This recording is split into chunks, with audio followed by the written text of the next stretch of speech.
ओम श्री परमात्मा नमः। मैं प्रोफेसर हृदय अवस्थी अपने पूज्य गुरु जी पंडित भगवत शरण शुक्ल वेद मूर्ति तपोनिष्ठ के साथ Awasthi Ayurveda anatomy yoga and spirituality channel पर आप सभी का हार्दिक स्वागत करता हूं।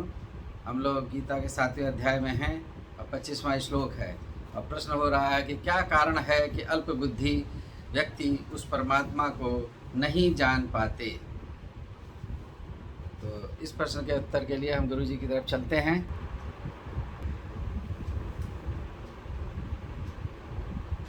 यं ब्रह्मा वरुणेन्द्र रुद्र मरुतस्तुन्वन्ति दिव्यैस्तवैः वेदैः साङ्गपदक्रमोपनिषदैर्गायन्ति यं सामगाः ध्यानावस्थिततद्गतेन मनसा पश्यन्ति यं योगिनो यस्यान्तं न विदुः सुरासुरगणा देवाय तस्मै नमः।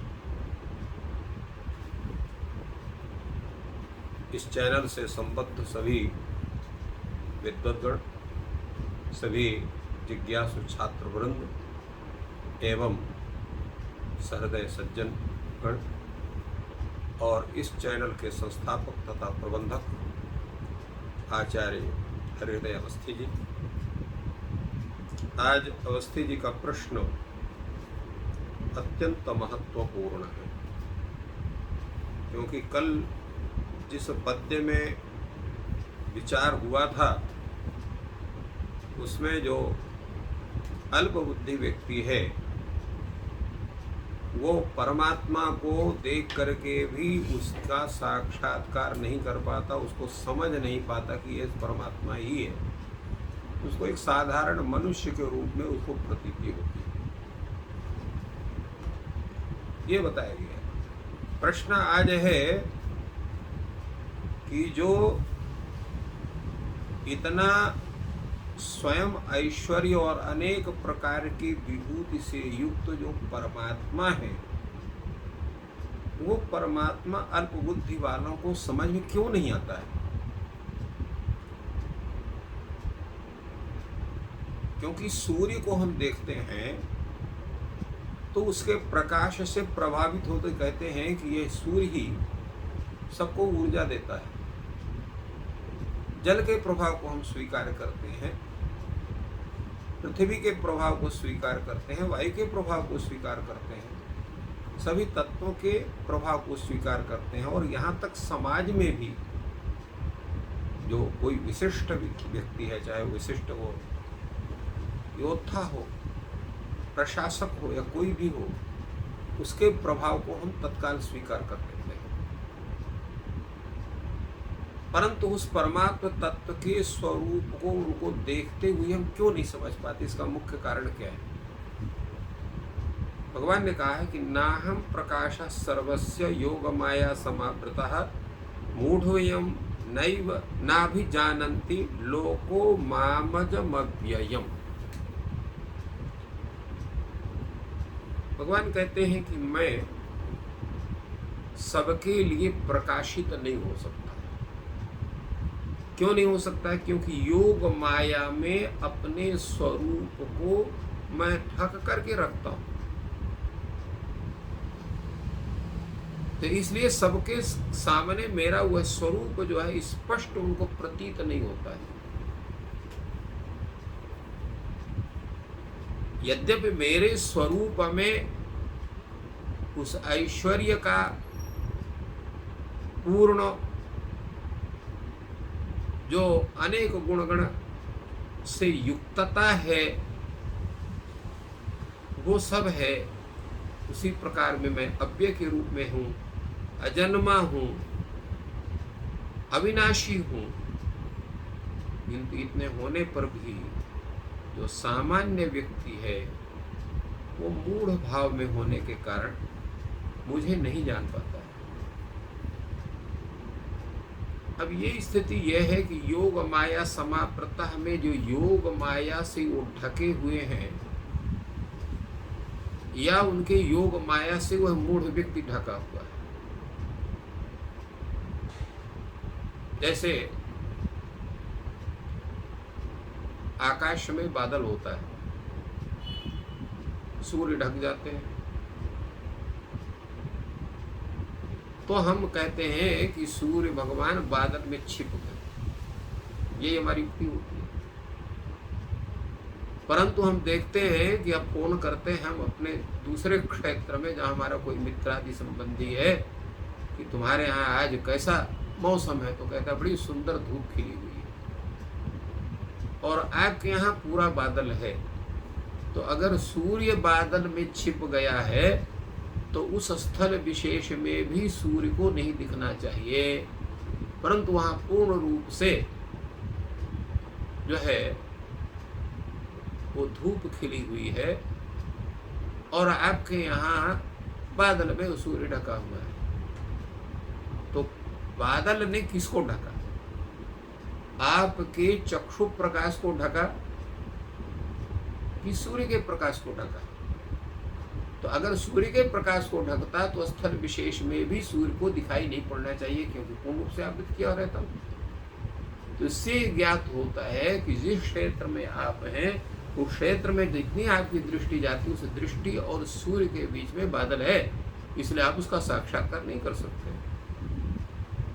ठीक यही बात यहाँ पर भी लागू होती है। योग माया से भगवान उनके लिए अपने स्वरूप को ढक लेते हैं। जो मूढ़ व्यक्ति है तो उनको नहीं देख सकते, और जो योगी हैं, तपश्चर्या करने वाले हैं, उस ज्ञान राशि को, उस परमात्म तत्व का साक्षात्कार जिन्होंने कर लिया है, भगवान के उस माया स्वरूप का भी ज्ञान कर लिया, भगवान के जो मुख्य स्वरूप उसका भी ज्ञान कर लिया है, तो उनका जो योग है, ज्ञान शक्ति है, उनका जो आचार विचार तपश्चर्या है, तो उसके प्रभाव से परमात्मा तत्व का साक्षात्कार उन्हें होता है। वो परमात्मा तत्व का साक्षात्कार करते हैं। क्यों? क्योंकि उनकी दृष्टि भगवान की योग माया से आवृत नहीं होती, नहीं ढकती है। इसलिए तेषाम ज्ञानी विशिष्यते, भगवान ने कहा कि ज्ञानी जो है उनके लिए विशेष, क्योंकि उसकी दृष्टि जो है वो बाधित नहीं होती है परमात्मा तत्व के साक्षात्कार में। सामान्य व्यक्ति के लिए वो बाधित हो जाती है। तो योग माया से जैसे मैं छिपा होने के कारण भगवान उनको प्रत्यक्ष नहीं होते, और जो ज्ञानी है उनके लिए प्रत्यक्ष होते हैं, क्योंकि ज्ञानी उनके संपूर्ण स्वरूप को जान जाता है। तो जैसे आपने किसी पुष्प विशेष की सुगंधी आपने अच्छे ढंग से उसका ज्ञान किया है कि इस पुष्प की ऐसी ही सुगंध होती है, तो कभी किसी उपवन में जाएं और वो सुगंध आपको दिखाई पड़े या उसका सुगंध आपको जो है उसको आपको अनुभूत हो, परंतु पेड़ न दिखाई पड़े, फिर भी आप जान जाते हैं कि उस उपवन में फला पुष्प खिला हुआ है, क्योंकि उसकी सुगंध ही आ रही।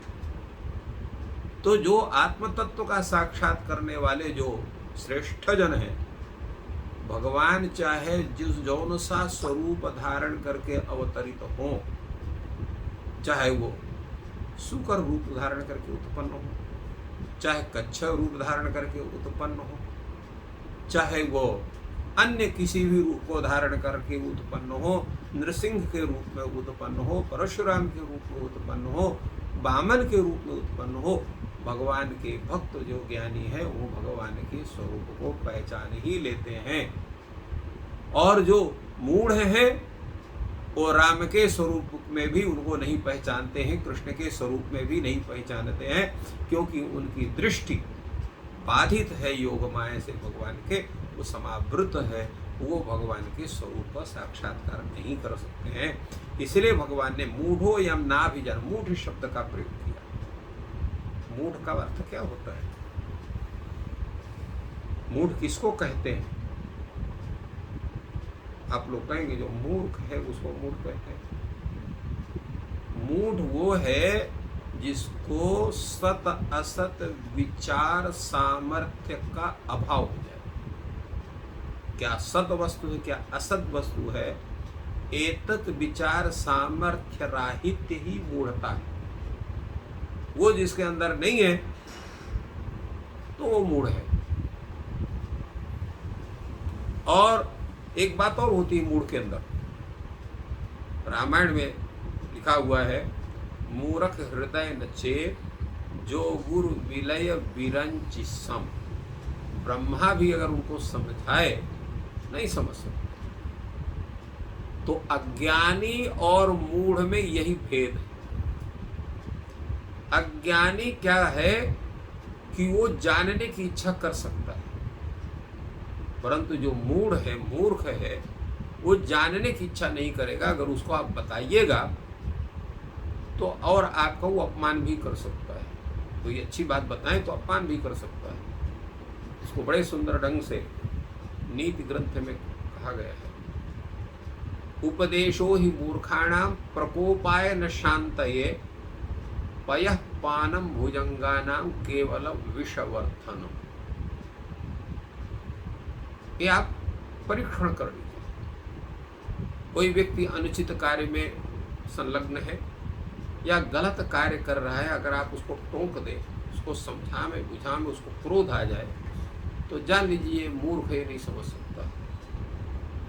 और ऐसे ही संलग्न में किसी व्यक्ति को बताएं और तुरंत तो जिज्ञासा प्रकट आखिर इस कार्य का संपादन कैसे करना चाहिए, या अपनी गलती स्वीकार करके उसके विषय में जानने की इच्छा कर रही है, तो जानिए मूर्ख नहीं है, अज्ञानी है। तो ये अज्ञानी के और मूर्ख के लक्षण है। इसलिए भगवान ने यहाँ अज्ञानी या अज्ञ नहीं, अज्ञोयम नाभिजानाति लोको मामज में ऐसे शब्द का भी प्रयोग कर सकते हैं, परंतु अज्ञोयम नहीं कहा। मूढ़ोयम नाभिजानाति लोको मामजम अव्ययम, मूढ़ शब्द का प्रयोग, मूर्ख शब्द का प्रयोग किया, क्योंकि वो जानता है जो व्यक्ति समझाने पर भी ना समझे वही मूढ़ है। कंस को कितने लोगों ने बतलाया होगा कि कृष्णस्तु भगवान स्वयं। जरासंध को भी बतलाया गया होगा। कंस के साथ साथ उनके जितने अनुयायी थे राक्षसगण, उनको भी सबको बताया गया होगा। परंतु नहीं, ये तो ग्वाला है, ये तो फला है। इसी प्रकार रावण को बहुत से समझाया कि राम जो है साक्षात परब्रह्म स्वरूप है, नहीं, ये तो राजपुत्र है, इसको जो है उसके पिता ने उसको देश से निकाल दिया, जंगल भेज दिया। तो जो हमारी मूढ़ता है, हम अनेक विषयों के विद्वान हो करके भी मूर्ख हो सकते हैं। मूर्खता की परिभाषा यही है कि अगर कोई अच्छी बात आपको बताए और आपको क्रोध हो जाए तो आप समझ लीजिए कि आप मूर्ख हो। और कोई व्यक्ति आपको समझाए, उसका उपकार मान के उसके प्रति जो है आप श्रद्धा युक्त हो जाए, उससे जानने का पूर्ण प्रयास करें, तो जान लीजिए कि आप अज्ञ हैं परंतु मूर्ख नहीं है। इसलिए भगवान ने यहाँ मूढ़ो यम नाभिजानाति लोको मामजमव्ययम शब्द में मूढ़ शब्द का प्रयोग किया, अज्ञ शब्द का प्रयोग नहीं किया, क्योंकि अज्ञ तो जान करके ज्ञ बन सकता है, वो तो मूर्ख नहीं बन सकता है। वो तो जड़ता उसके अंदर बैठ जाती है। इसलिए वो परमात्मा तत्व का साक्षात्कार जानते हुए भी नहीं कर सकता है। भगवान ने इस बात को बड़ी स्पष्ट और वैज्ञानिक ढंग से यहाँ पर उपस्थापित किया। क्यों नहीं समझ सकता, क्यों मुझे नहीं जानता है? इसका मुख्य कारण यही है कि जब हम अपने ऐश्वर्य मदमत्त हो करके और अपने को सबसे अधिक ज्ञानी, समझदार, योग्य अपने को समझने लगते हैं, तो वो मूढ़ता हमारे अंदर प्रविष्ट हो जाती है। और जब मूढ़ता प्रविष्ट हो जाती है तो सद असद विचार का जो सामर्थ्य है वो हमारा समाप्त हो जाता है। तो हम उस परम तत्व को भी तत्वत्वेन नहीं जान पाते हैं। यही हमारे मूर्खता का एक उदाहरण है, जिसको भगवान ने स्पष्ट रूप से बतलाया और बताया कि अगर भगवान को जानना है तो मूढ़ता को त्याग करके और आपको योग्य और जो है ज्ञानी बनना पड़ेगा, तभी हमारे स्वरूप का साक्षात्कार कर सकते हैं। इन्हीं सब का प्रकाशन भगवान ने इस श्लोक के माध्यम से किया। बहुत ही सुंदर विश्लेषण गुरु जी ने किया कि योग माया के आवरण के कारण ही मूढ़ता या ज्ञानता उत्पन्न होती है और हम परमात्मा का साक्षात्कार नहीं कर पाते। तो हमें उससे बचना है और ज्ञान की तरफ अग्रसर होना है। और इसके लिए आप सबसे निवेदन है कि कृपया चैनल को सब्सक्राइब करें, मित्रों के साथ शेयर करें और वीडियो को लाइक करें और आपका दिन शुभ हो। Thank you.